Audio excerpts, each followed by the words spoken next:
Bonjour, cette vidéo est une introduction à la logique du premier ordre et nous allons commencer par nous intéresser à la syntaxe des formules du premier ordre avec cet exemple. Dans cette formule du premier ordre, on peut voir qu'il y a beaucoup de parenthèses. En réalité, il y en a de deux sortes. Celles que j'ai délimitées en violet sont des parenthèses qui permettent de structurer la formule en sous-formule, alors que celles que j'ai délimitées en bleu permettent d'encadrer les arguments des termes fonctionnels et des atomes, qui sont des notions que nous allons découvrir dans quelques minutes. Outre les parenthèses, on peut voir ici un quantificateur universel qui quantifie une variable x. On dit pour tout x. Et on constate que d'autres occurrences de cette variable x se trouvent un peu plus loin dans la formule. Et puis il y a ici un autre quantificateur, il existe, qui quantifie une variable y, dont on voit également une autre occurrence un petit peu plus loin dans la formule. Alors, ces variables x et y qui sont quantifiées, respectivement par un quantificateur universel et existentiel, on dit que ce sont des variables liées, tandis que les variables qui ne sont pas quantifiées, on les appelle des variables libres. Il se trouve que dans cette formule d'exemple, il n'y a pas de variable libre. Eh bien, dans ce cas-là, on dit qu'il s'agit d'une formule close. Une formule close est donc une formule dans laquelle toutes les variables sont liées, ou autrement dit, dans laquelle toutes les variables sont quantifiées. Alors en plus des parenthèses et des quantificateurs, on voit apparaître ici un connecteur binaire qui s'appelle implique et qui est représenté par une flèche. Il existe d'autres connecteurs binaires, le OU, le et le équivalent, qui ont tous pour rôle de connecter, de relier, comme leur nom l'indique, deux sous-formules. Et puis il existe un connecteur unaire, le connecteur logique non, dont le rôle est d'introduire une sous-formule. Et puis ensuite apparaissent un certain nombre de symboles ou identificateurs, tels que égal, pair, prod, suc et zéro. Et ces identificateurs et symboles sont définis dans ce qu'on appelle la signature sur laquelle la formule est construite, signature qui associe à chacun de ces symboles une arité. Alors ici, nous avons une signature qui définit deux symboles de prédicat et trois symboles fonctionnels. Les symboles de prédicat sont écrits en rouge. Au prédicat égal, on associe une arité de 2, ce qui signifie que les atomes construits sur la base de ce prédicat vont avoir deux arguments. Le prédicat pair a une arité de 1, donc il permettra de construire des atomes à un argument. Le symbole fonctionnel prod a une arité de 2 et donc permettra de construire des termes fonctionnels à deux arguments. Suc a une arité de 1, donc permettra de construire des termes fonctionnels à un argument, et puis 0 est un petit peu particulier, c'est ce qu'on appelle une constante. Son arité de 0 indique que ce symbole 0 permet de construire des termes fonctionnels qui n'ont pas d'argument et qu'on appelle des constantes. Alors si on reprend notre formule d'exemple, on voit que dans cette formule il y a deux atomes qui sont construits à partir des symboles de prédicat égal et pair, que ces atomes ont pour argument soit des variables, soit des termes fonctionnels, qui sont construits donc à partir de symboles fonctionnels. Il faut savoir qu'un atome ne peut avoir comme argument que des termes fonctionnels et des variables, mais pas d'atomes. Et qu'un terme fonctionnel ne peut avoir comme argument que des termes fonctionnels et des variables, et pas non plus d'atomes. Autrement dit, il ne peut pas y avoir d'atome dans un atome, ni dans un terme fonctionnel. Alors une formule remplie de parenthèses n'est pas forcément très lisible, et on s'autorise donc à ne pas écrire certaines parenthèses, mais comme il est important de pouvoir décomposer une formule, et de déterminer en particulier les sous-formules introduites par les connecteurs unaires et les quantificateurs, et puis de savoir quelles sont les formules reliées par chacun des connecteurs binaires, eh bien on a recours à une convention syntaxique au titre de laquelle il y a une priorité des quantificateurs et des connecteurs. Donc, les quantificateurs sont prioritaires par rapport aux connecteurs, le connecteur unaire est prioritaire par rapport au connecteur binaire, et puis les connecteurs binaires sont représentés ici par ordre de priorité décroissante. On a donc d'abord le et, puis le ou, puis le implique, puis le équivalent. Et lorsque plusieurs connecteurs binaires se succèdent dans un même niveau de parenthésage d'une formule, eh bien, il y a une autre convention dite d'associativité à gauche, au titre de laquelle les connecteurs les plus à gauche sont prioritaires. Donc, si on applique ces conventions avec cette nouvelle formule d'exemple où il n'y a pas beaucoup de parenthèses, eh bien, on commence par s'intéresser aux quantificateurs et connecteurs les plus prioritaires, ce qui nous donne cette première étape de décomposition de la formule.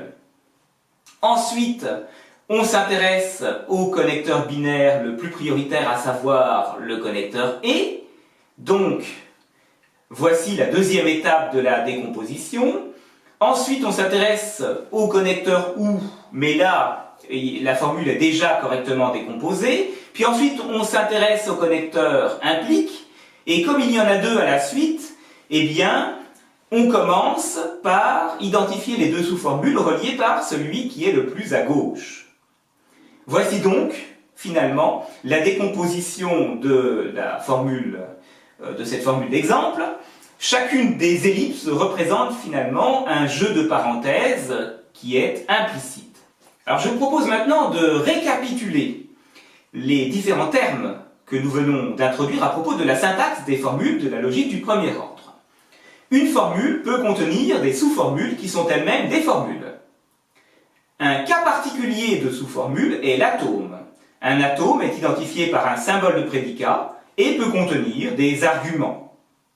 Un argument peut être un terme fonctionnel, et un terme fonctionnel peut lui-même contenir des arguments.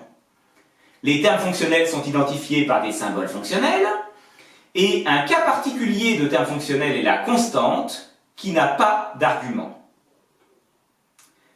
Une formule est construite sur une signature, et cette signature définit des symboles de prédicat et des symboles fonctionnels, auxquels elle associe une arité. Un argument peut également être une variable, et une variable peut être libre ou peut être quantifiée par un quantificateur, auquel cas on dit qu'il s'agit d'une variable liée. Lorsque toutes les variables d'une formule sont liées, on dit qu'il s'agit d'une formule close. Dans une formule, les sous-formules peuvent être connectées par des connecteurs binaires ou introduites par le connecteur unaire non. Il existe des conventions qui, en l'absence de certaines parenthèses, permettent d'identifier les sous-formules connectées par les connecteurs binaires ou introduites par les quantificateurs et les connecteurs unaires. Et ces conventions consistent en une règle de priorité des quantificateurs et des connecteurs et une règle d'associativité à gauche des connecteurs binaires. Alors après cette entrée en matière, je vous propose d'aborder le plat de résistance de ce cours sur la logique du premier ordre, c'est-à-dire la sémantique des formules. Pour donner un sens à nos formules du premier ordre, nous avons besoin d'une notion absolument essentielle qui est la notion d'interprétation. Une interprétation d'une signature est constituée de trois choses. Un domaine d'interprétation, une interprétation de chaque symbole fonctionnel de la signature et une interprétation de chaque symbole de prédicat de la signature. Le domaine d'interprétation peut être n'importe quel ensemble de n'importe quelle cardinalité finie ou infinie sans aucune restriction quant à la nature de ces éléments. Il peut s'agir par exemple de l'ensemble 1, 2, 3 ou de l'ensemble grand N des entiers naturels ou de l'ensemble des réels ou encore de l'ensemble des fonctions de grand R dans grand R ou de n'importe quel autre ensemble. Et puis, à chaque symbole fonctionnel d'arité 0, c'est-à-dire à chaque constante, une interprétation associe un élément du domaine d'interprétation. Et à chaque symbole fonctionnel d'arité n supérieur à 0, une interprétation associe une fonction qui, à toute liste de n valeurs du domaine d'interprétation, associe une valeur du domaine d'interprétation. Et à tout symbole de prédicat d'arité 0, une interprétation associe une valeur de vérité vrai ou faux. Et à tout symbole de prédicat d'arité n supérieur à 0, une interprétation associe une fonction qui, à toute liste de n éléments du domaine d'interprétation, associe une valeur de vérité vrai ou faux. Et cette fonction caractérise une relation d'arité n sur le domaine d'interprétation. Alors, cette notion d'interprétation est très abstraite. Il est absolument impossible de représenter toutes les interprétations d'une signature. D'ailleurs, une signature a toujours une infinité d'interprétations possibles. Et donc, pour visualiser un peu mieux ce que ça peut être une interprétation, j'ai sélectionné pour vous deux exemples d'interprétation de la signature de la formule qui nous sert d'exemple depuis le début de cette vidéo. Donc voici donc la signature en question avec ses deux symboles de prédicat égal et pair et avec ses trois symboles fonctionnels prod, suc et 0. Voici donc un premier exemple d'interprétation que j'ai appelé I1 dans laquelle le domaine d'interprétation est l'ensemble des entiers naturels. Le symbole de prédicat égal a pour sens l'égalité standard ou mathématique, c'est-à-dire que tout élément du domaine d'interprétation est égal à lui-même et seulement à lui-même. Le symbole pair a pour sens celui de la parité usuelle, c'est-à-dire que pair de x est vrai si et seulement x est multiple de 2. Prod de xy a pour sens x fois y. Suc de x représente x plus 1, et puis le symbole 0 représente l'entier 0. Voici maintenant une deuxième interprétation que j'ai appelée I2 de la même signature. Dans cette interprétation I2, le domaine d'interprétation est juste l'ensemble 1, 2, 3, le prédicat égal a le même sens que dans l'interprétation précédente, par contre le symbole de prédicat pair a un sens complètement différent, puisque j'ai décidé, dans cette interprétation, que pair de 3 est vrai, alors que pair de 1 et pair de 2 est faux. Et puis, j'ai attribué au symbole fonctionnel prod le sens suivant. Prod de x, y vaut y. J'ai décidé aussi que suc de x était égal à x et que le symbole 0 avait pour valeur 1. Et j'ai parfaitement le droit de faire ça, j'entends par là que cette deuxième interprétation I2 est tout aussi légitime que l'interprétation I1. Ce sont deux interprétations possibles de cette même signature parmi une infinité d'interprétations. Toute interprétation d'une formule close associe à cette formule une valeur de vérité, vrai ou faux. Cette valeur de vérité est déterminée sur la base de la sémantique des connecteurs logiques et des quantificateurs, et du sens donné par l'interprétation aux symboles fonctionnels et aux symboles de prédicat. La sémantique des connecteurs logiques est la même que celle de la logique propositionnelle. Vous pouvez la retrouver par exemple dans la vidéo que j'ai réalisée sur ce sujet.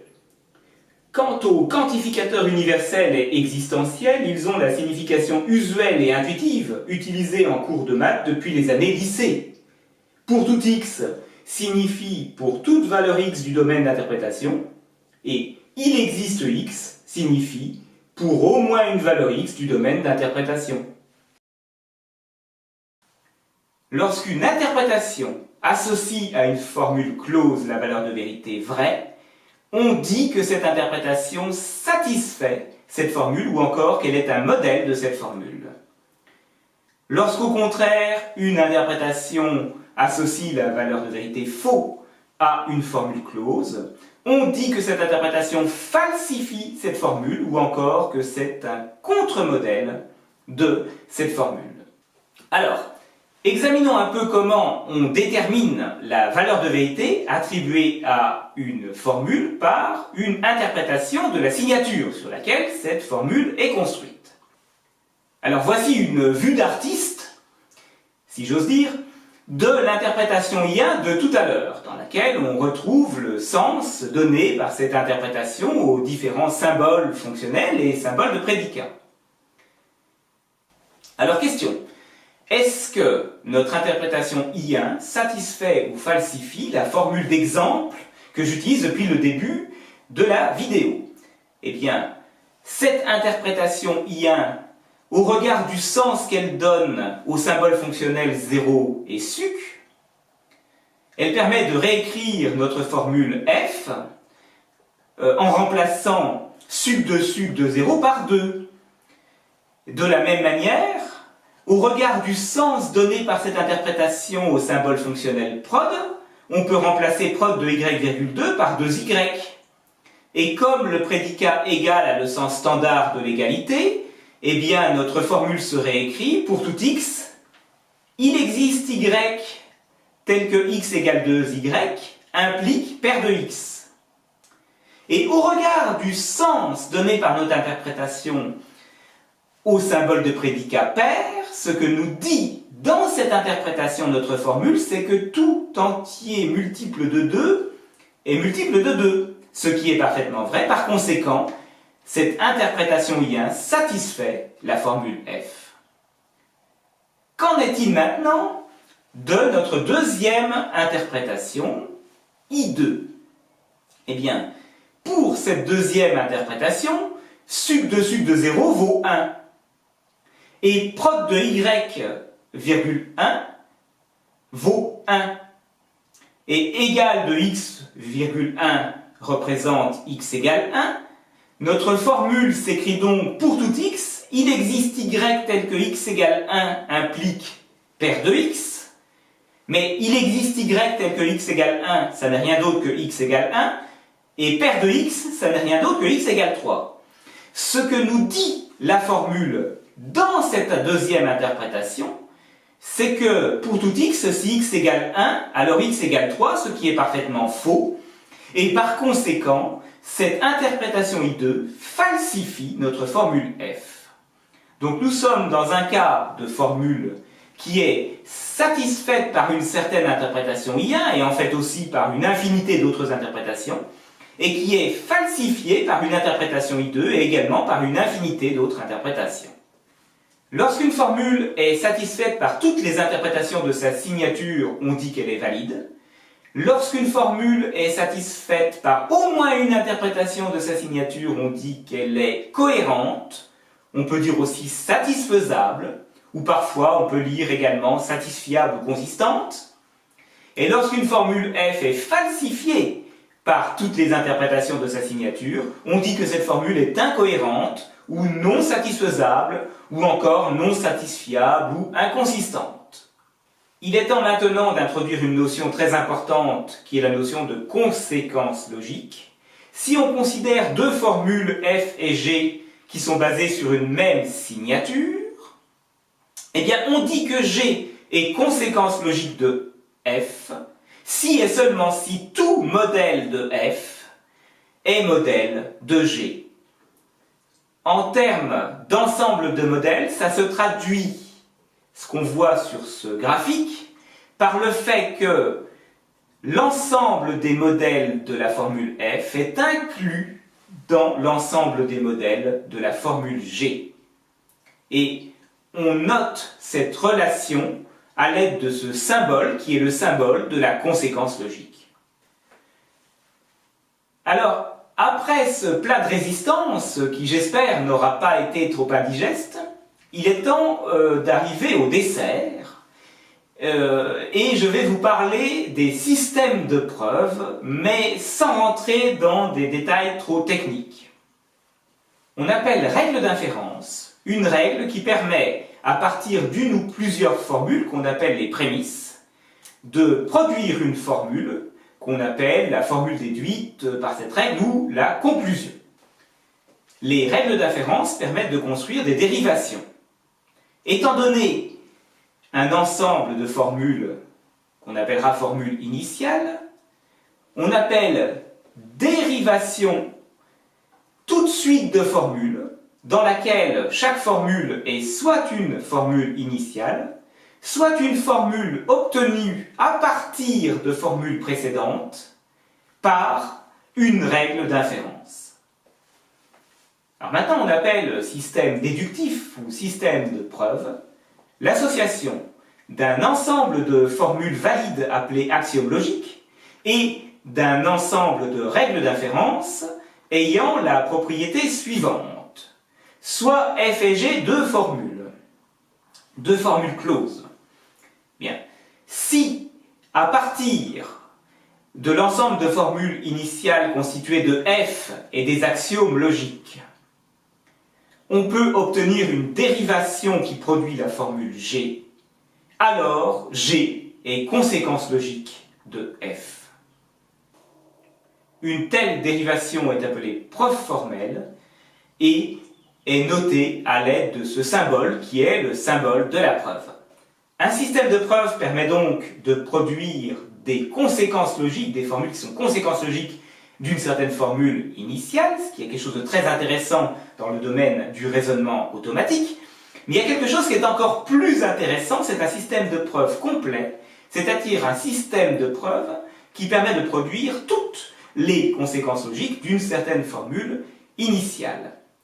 Plus précisément, si pour toute formule f et g telle que g est conséquence logique de f, un certain système de preuve permet de produire une dérivation qui aboutit à g à partir de f, alors on dit que ce système de preuve est complet et donc que toutes les conséquences logiques sont prouvables. En particulier, un tel système de preuve complet permet de prouver la validité de toute formule valide. Alors voici une bonne nouvelle, c'est qu'en logique du premier ordre, il existe des systèmes de preuve complets et que ces systèmes de preuve complets permettent de réaliser des programmes qui ont la propriété suivante. Si on place en entrée du programme une formule f close et une formule close g qui est conséquence logique de f, alors, après un certain temps, le programme s'arrête et produit en sortie une preuve formelle de la relation de conséquence logique entre f et g. Alors en pratique, bien sûr, le temps d'exécution peut être complètement prohibitif. Il faut imaginer des milliards d'années ou beaucoup plus que des milliards d'années, donc c'est pas exploitable. Mais le fait qu'on sache qu'en théorie le programme s'arrête et nous donne effectivement une preuve formelle de la relation de conséquences logiques qu'on cherche à établir, c'est tout de même déjà quelque chose d'intéressant. Alors la mauvaise nouvelle, c'est que la logique du premier ordre est en fait indécidable, dans le sens où il n'existe aucun programme qui soit capable, étant donné deux formules f et g, deux formules closes f et g placées en entrée de ce programme, de déterminer en un temps d'exécution fini si g est conséquence logique de f ou pas. C'est-à-dire ce que peut faire au mieux un tel programme Q chargé donc de déterminer si une certaine formule g est conséquence logique d'une certaine formule f ou pas, c'est s'arrêter à coup sûr au bout d'un temps fini si effectivement g est conséquence logique de f, mais un tel programme peut très bien ne jamais s'arrêter dans certains cas où g n'est pas conséquence logique de f, et ceci quel que soit le degré de sophistication de ce programme. C'est un résultat mathématique, ça a été prouvé de manière tout à fait formelle, et donc c'est une vraie barrière, une limite au domaine du raisonnement automatique. Alors je vous propose un petit récapitulatif du vocabulaire que nous venons d'introduire autour des notions de sémantique des formules du premier ordre et des notions de système de preuve. Toute formule, et en particulier toute formule close, a une signature, et toute signature a une infinité d'interprétations. Une interprétation comporte un domaine d'interprétation, une interprétation des symboles de prédicat et une interprétation des symboles fonctionnels de la signature associée. Toute interprétation d'une formule close soit satisfait, soit falsifie cette formule. Toute formule close est soit cohérente, soit incohérente. Une formule close peut être valide dans le cas où toutes ces interprétations la rendent vraie. Une formule close peut être conséquence logique d'une formule close. Un système de preuve est basé sur des règles d'inférence et des axiomes logiques. Les règles d'inférence ont des prémices et produisent des conclusions.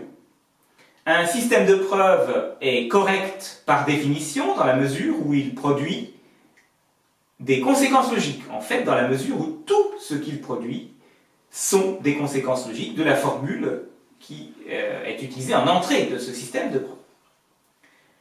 Un système de preuve produit des dérivations qu'on appelle des preuves formelles, et un système de preuve est dit complet s'il est capable de prouver toute conséquence logique. Cette vidéo se termine, merci de l'avoir suivie, j'espère qu'elle vous aura été utile et j'espère surtout qu'elle vous sera utile si vous prenez le temps de la revisionner éventuellement plusieurs fois en utilisant à bon escient ce formidable outil pédagogique qui est la touche pause de votre lecteur vidéo. Merci beaucoup encore de votre attention.